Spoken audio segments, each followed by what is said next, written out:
स्वागत है आपका मेरे YouTube चैनल सच समाचार में। भारतीय प्रधानमंत्री नरेंद्र दामोदर दास मोदी जी ने देश में से ये सुझाव मांगा है कि मन की बात में किन किन समस्याओं पर जिक्र किया जाना चाहिए। देश की जनता जनता तो है ही, लेकिन जनता जनार्दन भी है। तो मैं आप ही से ये पूछना चाहती हूँ कि क्या कभी हमारे माननीय मोदी जी ने मन की बात में रोटी, रसोई या रोजगार की बात की है? क्या कभी हमारे महाराज धीराज मोदी जी ने देश में बढ़ती हुई महंगाई, पेट्रोल डीजल के दाम, रसोई गैस, खाद्य तेल, इन विषयों पर चर्चा की है? क्या कभी उन्होंने इस विषय पर मन की बात की है? मोदी जी जानते तो सब है, लेकिन ध्यान भटकाना उनका मेन उद्देश्य है। अब सुशांत राजपूत जैसे मुद्दों पर ही खोज जारी है, जैसे कि जनसंख्या नियंत्रण कानून, ये देश हित में है या फिर चुनाव हित में? क्योंकि हमारे माननीय मोदी जी कहते हैं कि भारत की जनसंख्या जितनी भी है वो भारत के लिए एक वरदान है। दूसरी ताकत है डेमोग्राफिक डिविडेंड। जिस देश के पास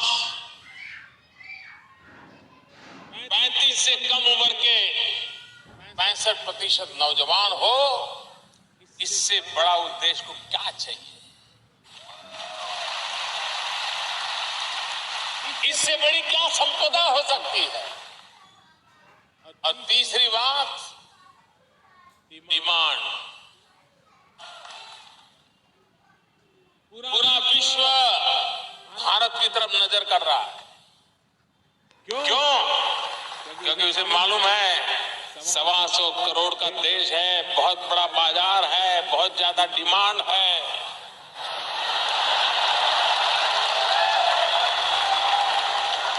ये तीनों चीजें किसी एक देश के पास हो, ऐसा आज दुनिया में कहीं नहीं है।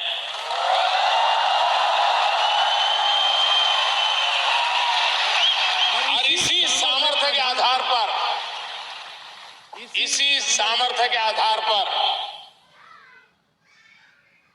इसी शक्ति के भरोसे भारत नई ऊंचाइयों को पार करेगा, ये मेरा विश्वास है। माननीय प्रधानमंत्री जी के ऐसे कई वीडियो हैं जिसमें वो बोलते हैं कि भारत का ताकत उसका 65% युवा है, जिसके पास आज रोजगार नहीं है। ये भारत की वही ताकत है जिसने बेरोजगारी के कारण मौत को अपने गले लगा लिया, और ये वही युवा है जिसको IT सेल और बेरोजगारी ने मिलकर खोखला कर दिया। इस ग्लोबल वर्ल्ड में डिसरप्शंस और डिसकंटेंट के दौर में हम वर्तमान के साथ ही भविष्य की आवश्यकताओं को देखते हुए आगे का रास्ता बनाना होगा, और हम सबको मिलकर के करना होगा। जब हम सभी देश की आवश्यकताओं को समझते हुए कार्य करेंगे, देश के लोगों के एस्पिरेशंस को समझते हुए काम करेंगे, तभी न्यू इंडिया के अपने संकल्प को भी पूरा कर पाएंगे। तभी भारत के विशाल डेमोग्राफिक डिविडेंड के साथ हम न्याय कर पाएंगे। इस वीडियो में मोदी जी जिस 125 करोड़ लोगों की इच्छा शक्ति व श्रम शक्ति की बात से हर काम को मुमकिन करने को बता रहे हैं, लेकिन सच्चाई तो ये है कि वही 125 करोड़ लोगों को आप खोखला कर रहे हैं मोदी जी। और इतना ही नहीं, अगर ऐसा कुछ नहीं है तो मोदी जी आज मैं आपसे पूछना चाहती हूँ कि पिछले 7 सालों में मोदी जी, पिछले 7 सालों में रोजगार की बात करना आपके लिए क्यों असंभव हो गया मोदी जी? और अगर ऐसा बिल्कुल नहीं है तो मोदी जी आप एक जवाब और दीजिए कि महंगाई पर बात करना आज आपके लिए क्यों असंभव हो गया? दुनिया की कोई भी चुनौती इस देश के 125 करोड़ लोगों की इच्छा शक्ति और श्रम शक्ति से कतई बड़ी नहीं है। जहां 65% जनसंख्या 35 वर्ष से कम उम्र की हो,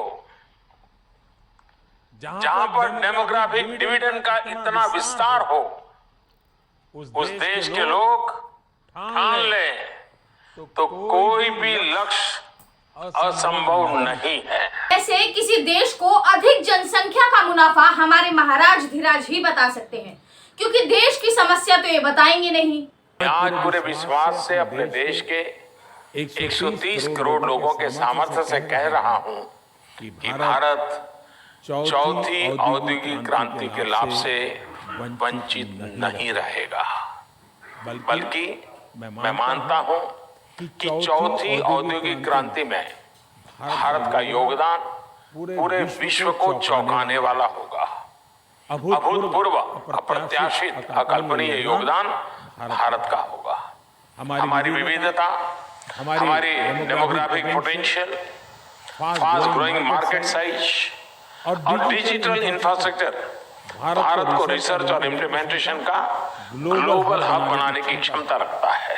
और इस वीडियो में देखिए, इस वीडियो में मोदी जी ने 4 स्तंभों की बात की है, जिसमें से एक स्तंभ है भारतीय आबादी। ये देखिए, आज भारत की ग्रोथ स्टोरी के 4 अहम फैक्टर हैं जो एक साथ दुनिया में मिलने वाली शायद rarest of the rare combination है।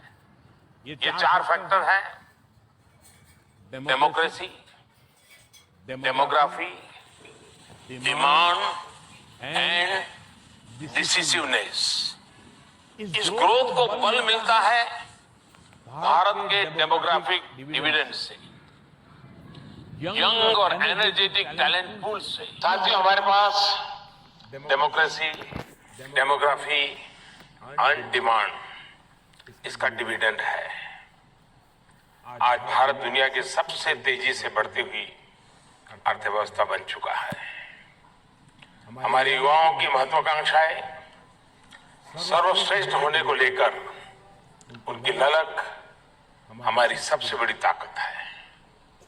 ऐसे में हमें साइंस, टेक्नोलॉजी और इनोवेशन को जनता से जोड़कर उन्हें समाज की आकांक्षाओं और जरूरत के अनुरूप बनाना होगा। हमारे माननीय प्रधानमंत्री जी कहते हैं कि भारत की आबादी, भारत की जनसंख्या उसके लिए एक वरदान है। वहीं दूसरी तरफ राज्य के मुख्यमंत्री जनसंख्या को एक अभिशाप बताते हैं। तो क्या ये देश हित में है या फिर चुनाव हित में? और अगर यदि ऐसा ही है तो चाइना की जनसंख्या तो हमसे ज्यादा ही है, तो क्या चाइना हमसे पीछे है? और इतना ही नहीं, जनसंख्या नियंत्रण कानून अगर इतना ही महत्वपूर्ण था तो क्या ये कानून केंद्र को नहीं लाना चाहिए था? ये कानून केंद्र क्यों नहीं लेकर आया? मैं पूछना चाहती हूं कि यदि ये कानून इतना ही महत्वपूर्ण है तो यह छोटे स्तर पर ही क्यों किया गया? ये तो एमएलए, एमपी यानी कि विधानसभा, लोकसभा चुनाव के स्तर पर लागू किया जाना चाहिए। और अभी भी अंत में मैं वही पूछना चाहती हूं कि जनसंख्या नियंत्रण कानून देश हित में है या फिर चुनाव हित में?